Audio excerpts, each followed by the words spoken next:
তারা ভালোভাবে বুঝতে না, পারতেছে আমি তারা আমি ডেফিনেটলি জনগণের একটা নতুন রাজনীতি গড়ে তোলার জন্য মাঠে যাবে এবং জনগণের ভিতর থেকে একটা রাজনৈতিক দল গড়ে তুলবে। আমি জনগণের জায়গাটা বোঝার জন্য একটু যেন সার্জিস আলমের কাছে আসি। জনগণ আপনাকে ধন্যবাদ। সার্জিস, আপনি যদি 1-1.5 মিনিটের মধ্যে কথা শেষ করেন তাহলে ভালো হয়, আমরা আসলে অনুষ্ঠানের পরে। জানো সার্জিস। ভাই, আমরা আমাদের জায়গা থেকে এখন পর্যন্ত বাংলাদেশের প্রত্যেকটা জেলা উপজেলা ইউনিয়নে যাওয়ার চেষ্টা করছি। আমাদের জাতীয় নাগরিক কমিটি, বৈষম্য বিরোধী ছাত্র আন্দোলন, জাতীয় নাগরিক কমিটির প্রায় 300-র উপরে আমাদের কমিটি আছে উপজেলা পর্যায়ে, আর বৈষম্য বিরোধী ছাত্র আন্দোলনের প্রায় 40টার মতো জেলা কমিটি আছে। আমি আমার জায়গা থেকে অভ্যুত্থানের পরে এখন পর্যন্ত প্রায় 35-36টা জেলায় গিয়েছি। আমরা যখন ম্যাস লেভেলের মানুষের সাথে যাই, কথা বলি, তখন আমরা তাদের যে আশা আকাঙ্ক্ষা, ভাই খুব সাধারণ চাওয়া পাওয়া ভাই, তারা তাদের জায়গা থেকে শুধুমাত্র মানে খুব সিম্পল, যে যে যেটার সাথে জড়িত ওই জায়গায় স্বাধীনতা চায়, তার মতো করে কাজটা করতে চায়। দ্রব্যমূল্যের তাদের জায়গা থেকে সহনীয় পর্যায়ে তারা চায়, তারা আইন শৃঙ্খলা পরিস্থিতি ঠিকঠাক চায়, তারা চায় একটা অফিসে গিয়ে তাদেরকে চাঁদা দিতে হবে না, তারা ঠিক মতো তার কাজটা বুঝে পাবে। তারা চাইতেছে কোনো একটা যদি কোর্টে যায় তারা তাদের বিচারটা বুঝে পাবে, একদম খুব সিম্পল চাওয়া। আমরা আমাদের জায়গা থেকে মনে করি বাংলাদেশের মানুষের যেমন অনেক ধরনের সমস্যা অনেক বেশি, বাংলাদেশের মানুষের চাওয়াগুলো সহজ। এটার জন্য যেটা হচ্ছে সামগ্রিকভাবে যে স্টেক হোল্ডার গুলো, রাজনৈতিক দল বলেন, আপনি আপনি সিভিল সোসাইটি বলেন, আপনি আমলাতন্ত্র বলেন, এই যে ইয়াং জেনারেশন যারা এখন বিভিন্ন জায়গায় বিভিন্ন প্ল্যাটফর্মে প্রতিনিধিত্ব করছে, তাদের কথা বলেন, সবাইকে তাদের জায়গাতে ভূমিকা রাখতে হবে। এবং সবচেয়ে গুরুত্বপূর্ণ, সাধারণ জনগণ আমরা যাদেরকে বলি, যারা শুধু প্রশ্ন করে, দায়বদ্ধ কম থাকার বিষয়টা যাদের ক্ষেত্রে দেখা যায়, তাদেরকেও ভাই দায়বদ্ধ হইতে হবে। তারা প্রত্যেকের জায়গা থেকে কোনো না কোনো জায়গায় জড়িত, সেটা একটা বাজারে হোক, সেটা একটা হাটে হোক, সেটা একটা অফিসের পিয়ন হিসেবে হোক, প্রত্যেকে যদি প্রত্যেকের জায়গায় দায়বদ্ধতা নেয়, তাহলে আমরা মনে করি এই যে জনগণের যে আশা আকাঙ্ক্ষা সেটার প্রতিফলন ঘটানো সম্ভব। আরেকটা জিনিস ভাই আপনাকে শুধু বলি, এত বড় একটা অভ্যুত্থান হয়ে গেছে, এই অভ্যুত্থান আমরা এখন দেখতেছি না যে এইটাতে চড়তেছে, এই শার্ট পরতেছে, এই কাপড় পরতেছে, কত না কত টাকা করে ফেলছে, কত না কত কিছু মনে হয় খরচ হইতেছে। ভাই এত বড় একটা অভ্যুত্থান হয়ে গেছে, শাহবাগে গামছা করে 5 টাকা 10 টাকা তোলা হয়েছে, 10, 12, 15 হাজার টাকা, ওইটা দিয়ে ওই দিনের প্রোগ্রাম চলছে। ওকে। যদি উদ্দেশ্য ভাই ভাই একটা জিনিস শুধু, যদি উদ্দেশ্য আমাদের সৎ থাকে, সামনে আমাদের ওই চিন্তা ভাবনা দেশ এবং মানুষকে রেখে থাকে, ওই 24-এর অভ্যুত্থানের স্পিরিটটা থাকে, ভাই খুব বেশি কিছু খরচের প্রয়োজন নাই, 24-এর খুব অভ্যুত্থানের বেশি স্পিরিটটা, আয়োজনের প্রয়োজন না নাই। 24-এর অভ্যুত্থানের স্পিরিটটা সম্পর্কে সার্জিস আপনার সামনে কি কোনো স্ক্রিন আছে? আপনি কি আমাকে দেখতে পাচ্ছেন? না মনে জি হয়। আমি দেখতে পাচ্ছি, আপনি দেখতে পাচ্ছেন? ভাই। আপনি দেখেন, জি আপনাকে আমি আসলে স্ক্রিনে দেখাইতেছি। এটা হচ্ছে মেহের আফরোজ শাওনের একটা স্ট্যাটাস। মেহের আফরোজ শাওন এই স্ট্যাটাসে দিছিলেন 17 জুলাই আবু সাঈদের বুক চিতিয়ে দাঁড়ানোর একটা ছবির একটা ইয়ে দিয়ে উনি এটার মধ্যে বলছিলেন যে মানে সমালোচনা করছেন সরকার। এটা 17 জুলাই 2024। সেই মেহের আফরোজ শাওনকে গ্রেফতার করা হয়েছে হইল ফেসবুকে অ্যাক্টিভিজম করার জন্য। মানে ডক্টর ইউনূস, মানে আমি যে বলি, মানে একদমই শেখ হাসিনার পথে এই সরকার হাঁটতেছে। আপনার এরকম মনে হয় না সার্জিস? শেষ না মানে ভাই, এটা একটা এটা জিনিস আসলে বলি ভাই, ভাই একটু মানে আগে এটা একটা কথা বলছেন ফেসবুক ভাই, অ্যাক্টিভিজমের ভাই জন্য কি আসলে গ্রেফতার করা যায়? না কারণ কি না আমি কেন অবশ্যই এই কেন কথা যাবে না বলতেছি, ভাই, আমি কেন এই ভাই কথা বলতেছি, মেহের আফরোজ শাওনরা যখন 17 জুলাই এই জিনিসটা করছিলেন, তখন কিন্তু শেখ হাসিনার পায়ের তলা থেকে সংস্কৃতিজীবীদের মাটিটা সরে গেছিল এবং এইটা কিন্তু তাকে অনেক বড় আঘাত দিছে। এর জন্য কিন্তু তাদেরকে আসলে আমাদের ধন্যবাদ দেওয়া উচিত। আমার কাছে মনে হয় যে এটা ভাই আওয়ামীকরণের যে বয়ান, সেটা অনেকটা নস্যাৎ হয়েছিল কিন্তু উনাদের কারণে। যাই বলেন আপনি। ভাই আচ্ছা, একটা জিনিস একদম ভাই, না কেউ যদি ভাই জুলাইয়ে মেহের আফরোজ শাওন যেই আপনি যেটার কথা বললেন, এই কাজের জন্য তাকে বাহবা দিতে আমাদের বিন্দুমাত্র কার্পণ্য নেই। কিন্তু সবচেয়ে বড় কথাটা হচ্ছে ভাই, একটা জিনিস স্পষ্ট করে বলি, এই অভ্যুত্থানে ধরেন কোন একটা জেলায় যারা নির্দিষ্ট ওই সময়টাতে সমন্বয় করেছেন, যদি এই সংখ্যাটা 50 জন হয়ে থাকে, অভ্যুত্থানের পরবর্তী সময়ে ওই স্পিরিটটা ধারণ করে ওই জায়গায় সৎ থেকে কাজ করার সংখ্যাটা আর 50 জন নাই ভাই। 5-10 জন ওই জায়গা থেকে বিচ্যুত হয়েছেন, ক্ষমতার অপব্যবহার শুরু করেছেন বিভিন্ন জায়গায়, তাদের জায়গা থেকে চাঁদাবাজি বা এরকম কাজ কারবার শুরু করেছেন, এরকম অনেকে আছে।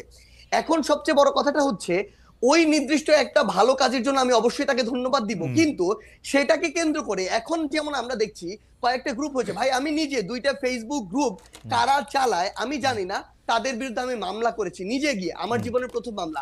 কারণ সেখানে তারা যত রকমের মিথ্যা কথাবার্তা আছে, প্রোপাগান্ডা আছে, যত রকমের মানে একটা মানুষকে অপদস্থ করা যায়, হেয় করা যায়, এই কথাগুলো দিয়ে আমাকে এবং আমার পরিবারকে সংশ্লিষ্ট করে কথা বলছেন। ফেসবুক এটা কোনোদিন ভাই ভাই এটা কোনোদিন গণমাধ্যমের মানে তারা সোশ্যাল মিডিয়ার যে স্বাধীনতা প্রত্যাশা করে এটা কোনোদিন সেই স্বাধীনতা হইতে পারে না ভাই।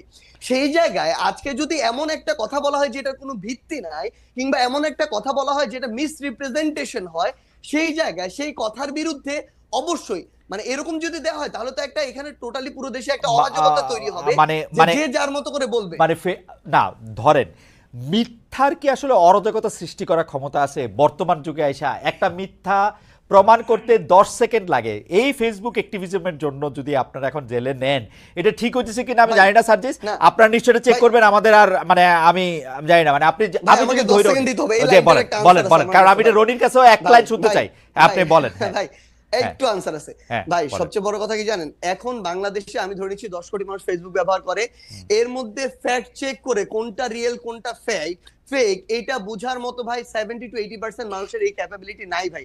যেটা সামনে আসে তারা ওইটাকে রিয়েল মনে করে। এই জন্য আমার যখন সর্বশেষ ভাই মজার একটা কথা বলি, সর্বশেষ যখন বিয়ে হলো আমাকে এরকম অনেকজন জিজ্ঞাসা করছে, গ্রামের মানুষজন, তোমার না আগে বিয়ে হয়েছিল? মানে তারা আগের ওই ফেক জিনিসগুলোকে বিশ্বাস করে নিচ্ছিল ভাই। তো আপনি এরকম কত প্রোপাগান্ডার বিরুদ্ধে গিয়ে দাঁড়াবেন যেখানে আপনার পিছনে দেশ এবং দেশের বাইরে এই টিম থেকে না সার্জিস আমি বুঝতেছি না, প্রপাগান্ডার বিরুদ্ধে তো আপনার দাঁড়াইতে হবে না, কারণ প্রপাগান্ডা তো নিজেই মিথ্যা প্রমাণিত। আপনি কি তাদের সবাইকে নিয়ে জেলে ভরে দিবেন? না না ভাই জেলে ভরবো না, কিন্তু ভরছেন তো যখন ভাই আপনার কথাটা শুনেন ভাই, যখন এরকম অসংখ্য হতে থাকবে এবং যেটা আসলে একটা সঠিক জিনিসকে রং ওয়েতে নিয়ে যাবে, মিসরিপ্রেজেন্ট করবে, তখন এটার বিরুদ্ধে অন্তত আপনি যদি কয়েকটা ব্যবস্থা না নেন তাহলে তো এটা চলতে থাকবে। তাহলে তো আপনি কখনোই একটা রাইট ট্র্যাকে আপনি যেতে পারবেন না। তার মানে জেলে নেওয়া ঠিক আছে আপনি মনে করছেন? ভাই জেলে নেওয়া ঠিক আছে না, এটা একটা বিচারিক প্রক্রিয়ার মধ্যে দিয়ে যাবে। কারো যদি এরকম সংশ্লিষ্টতা থাকে যে এটা কোনো একটা মানে বিশৃঙ্খলা বা আইনের বাইরে কোনো একটা কিছুতে যাচ্ছে, তখন ব্যবস্থা নেওয়া হবে না। সার্জিস আপনি আমার খুবই প্রিয়, কিন্তু আপনার বলা আমার কাছে খুবই হাসান মাহমুদের বলার মতো লাগতেছে। যাই হোক ভাই শুনেন আমি আপনাকে একটা জিনিস বলি ভাই, না না আর আমাদের সময় নাই। আপনি আপনার কথা বলছেন যে আপনি তো আসলে দৃষ্টান্ত বুঝাইতে চান। না না ভাই একটা জিনিস একটু বলি। হ্যাঁ রনি শেষ করবেন। হ্যাঁ সার্জিস শেষ করেন। হ্যাঁ রনি ভাই একটু বলে নিক। আমাদের তো আর হ্যাঁ রনি তাহলে আপনি 1 মিনিটে বলেন, আমাদের আর সময় নাই কিন্তু আসলে সময় শেষ হয়েছে অনেক আগে। শাওনকে যে কারণে গ্রেফতার করা হয়েছে সেটা কিন্তু ফেসবুক কারণের মধ্যে ফেসবুক স্ট্যাটাস এগুলো লেখা নাই। আচ্ছা লেখা হয়েছে রাষ্ট্রের বিরুদ্ধে ষড়যন্ত্রের কারণে গ্রেফতার করা হয়েছে। রাষ্ট্রের বিরুদ্ধে ষড়যন্ত্র একটা উইয়ার্ড ধারণা। হ্যাঁ রাষ্ট্রের বিরুদ্ধে ষড়যন্ত্র বইলা কিছু নাই, এটা থাকা উচিত না। এখন যেটা 24-এর অভ্যুত্থানের পরে থাকা উচিত হলো ওই যে রাষ্ট্র অ্যাকাউন্টেবল থাকবে, নাগরিক না। হ্যাঁ কিন্তু কথা হলো এই ফ্রিডমটা আপনি এনজয় করবেন রেসপন্সিবল হইয়া। শাওন কি রেসপন্সিবল ছিল না? শাওন শেখ হাসিনার ওই ডাস্টবিনওয়ালা ছবিতে যখন আপনার শফিক ভাই যে টিস্যু ফালাইলো সেইটা দেখেন, সেটার একটা অ্যাস্থেটিক্যাল কোশ্চেন হাজির করলো। শেখ হাসিনার প্রতি ঘৃণার কারণেই তো রনি আপনি শেষ করেন। মানে আপনি আমি কিন্তু কন্টেন্টে যাইতে চাইতেছি না, মানে আপনি মনে করতেছেন যে শাওনের বক্তব্য দিয়া। শুনেন শাওনের বক্তব্য শুনে, শাওন হইলো একটা আওয়ামী পরিবারের সন্তান, তার বাপ মা দুইজনই আওয়ামী লীগের এমপি ছিল, সে প্রতিশ্রুতিশীল আওয়ামী লীগার। শেখ হাসিনার আচরণে সে বিরক্ত ছিল, সেই কারণে সাইদের পক্ষে সে নিছে। সে তার মানে শুনেন আওয়ামী লীগের অনেকগুলো পকেট আছে, কালচারাল পকেট। ঠিক আছে রনি, আমি আপনার বক্তব্য বুঝতে পারতেছি। আপনি মনে করতেছেন কিনা বঙ্গবন্ধু বন্ধে আওয়ামী লীগার একজন প্রতিশ্রুতিশীল আওয়ামী লীগার হিসাবে এবং তার আওয়ামী পরিবার বাপ মা দুইটা, তাকে জেলে নেওয়া ঠিক আছে? তাকে না তাকে ধরার জন্য রাষ্ট্রদ্রোহিতা বা ষড়যন্ত্রমূলক ফেসবুক স্ট্যাটাস দরকার নাই। হ্যাঁ সে আরো আগেই জেলে থাকার কথা। মানে কি জন্য? আওয়ামী লীগ করার জন্য? ডেফিনেটলি সে আওয়ামী লীগ করার জন্য না। সে ছাত্রলীগের ছাত্রলীগের আপনার ভার্চুয়াল মিটিং গুলোতে অ্যাটেন্ড করার রিপোর্ট আছে, প্রমাণ আছে, বিশুদ্ধ সংগঠন। হ্যাঁ ফলে তাকে অ্যারেস্ট করাটাই আপনার অ্যারেস্ট করার মধ্য দিয়ে যে আপনার বিশাল ভুল হয়ে গেছে। হ্যাঁ কিন্তু যে সমস্ত কারণে অ্যারেস্ট করা হচ্ছে সেটা ঠিক না। যেমন ধরেন ফেসবুকে লিখলে অ্যারেস্ট। রনি আমার কাছে মনে যে রনি আপনি যেহেতু চিন্তক, আপনি নিশ্চয়ই আপনার কথাগুলি আপনি আবার শুনবেন, তারপর আমরা পরে আবার আপনার সাথে কথা বলবো। অপরাধ মানে ধরেন আমার এগুলি নিষিদ্ধ সংগঠনের সাথে আপনি জড়িত থাকলে আপনাকে গ্রেফতার করতে পারে রাষ্ট্র। কিন্তু আমি স্পষ্ট ফেসবুক স্ট্যাটাস দেওয়া বা রাষ্ট্রের বিরুদ্ধে ষড়যন্ত্রের দায়ে মেহের আফরোজ শাওন নিষিদ্ধ সংগঠনের সাথে জড়িত থাকার প্রশ্নে তাকে গ্রেফতার করা যেত। মানে গ্রেফতার করা যেতে পারে। নিষিদ্ধ সংগঠন মানে কি? ছাত্রলীগ। হ্যাঁ ছাত্রলীগ আইনি গ্রাউন্ডটা যদি আপনি দেখেন, কিন্তু এর বাইরে আমার কথা স্পষ্টভাবে শুনতে হবে। কিন্তু আমি আপনার রাষ্ট্র বিরুদ্ধে ষড়যন্ত্র ফেসবুক স্ট্যাটাস লেখার কারণে আপনি গ্রেফতার করবেন, শুনছি ভাই। হ্যাঁ গ্রেফতার করবেন, এটার প্রতিবাদ জানাই, আমি এটার বিরোধিতা করি। কিন্তু শাওন